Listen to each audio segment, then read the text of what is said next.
Katherine Noh loves team sports. When she isn't on the soccer field, you can find her playing volleyball and basketball. She likes the bond she forms with her teammates and the action of team sports. Then, last year at the basketball regional finals, something happened that changed everything. So I'm playing basketball, and then as a power forward, my job is to go for a rebound. So as I'm going for the rebound, I'm pulling the ball in and shaking off my fender. And then while shaking off the fender, another one, a really tall girl, around 6'4", reaches in, and I continued to hold on to the ball, and then she kind of flung me away. So hugging onto the ball, I wasn't able to protect my head for the fall. So as I fell, I hit my head first onto the ground, and I had a concussion. When Katherine hit her head, she was dizzy and confused, and sounds were suddenly very loud. But since there were only a few minutes left, and it was the final game of the season, she shook it off and got right back in the game. So after the game, we had our little pep talk outside in the hallway, and then in the middle of the pep talk, I don't know what happened, but my head just started ringing, and the sounds were all buzzing, and then finally I just broke down in tears, and I was shaking, and I didn't really know what to do, and I was unable to speak. I was very emotional. I was just bawling my eyes out, and I was what's happening? Katherine's coach and the other players knew there was something wrong, but they weren't sure what had happened. They were trying to hydrate me. They thought I was dehydrated, but he's just just in case you should go to a hospital, and other parents were suggesting that. But then I finally kind of shook them off, and then I was no hospital, because it just overwhelms me, because it's scary and I'm not comfortable there. Instead, Katherine's mom took her to the family doctor.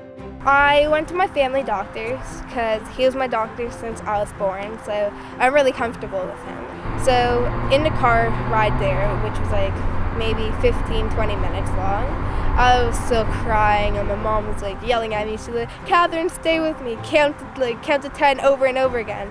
Katherine's doctor quickly identified that she had likely suffered a concussion. He was checking my ears, he was checking my eyes out, and then finally he's just yeah, she has a concussion. And I was no. And then he wanted me to take a full year off of sports and any activity that involves moving my head around. At first, Katherine didn't take her concussion too seriously. I didn't really want to stay home because I just wanted to make the other people think I was okay so I can go back into sports.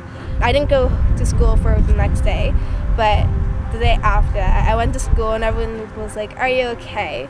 But then I went home halfway through the day because my head was pounding, and I just felt so drowsy, and I felt I was lagging. And then when I got home, I just started to puke and vomit, and then my head was hurting, and the sound, and I was "Turn off the TV, oh my gosh, it's so loud." And she's "It's barely even on." Katherine's symptoms continued in the coming months. I was really sensitive to sound, and then light. The light was really bright on me. I was hot, and I was "Oh no, it's so hot, Mom." And headaches every day, so it was impossible for me to concentrate, but I tried. In time and with rest, Katherine began to improve and make small steps to return to activity. I went back to school because I really didn't want to miss out on school, and it was my grade 8 year, so I didn't want to miss my grad trip, obviously. So teachers still gave me work, but they didn't really pile projects onto me. But even then, it was difficult to resist the temptation to jump back into activity too quickly. So during our lunch break, I'd go outside, take the fresh air, and then watch everybody go play basketball or volleyball around. Or my favorite, they'd be playing soccer, and they'd be "Katherine, come," and I'm I can't. And then I sometimes sneak into the game, and I'd kick the ball, and then my teachers would be "Katherine, no," because I really didn't want to make a big deal out of it. So I'm "Yeah, I'm fine, guys, don't worry," and I was pushing them away. Katherine's reaction was a common one. When she was on the field or court, she always played hard and never considered that she could injure herself. During sports, I'm usually "Don't worry, everyone will back off, and probably I'm not gonna get hurt, because what are the chances that I'm gonna get hurt?" And after her concussion, she didn't imagine that it would affect her the way it did. After all, everything she knew about concussion, she had learned from movies and TV. Just the movies where you hit your head and you're "Oh no, don't worry, I'm okay," and they spring back up, and they're "I'm fine, guys," and they skip away. It's not like that. That was the worst time in my life, the concussion. I don't want to get another one. Don't learn about concussion the hard way. Know what to do and keep your head in the game. If you or someone you know is injured while playing sports, don't hide it. Learn more about concussion at coach.ca.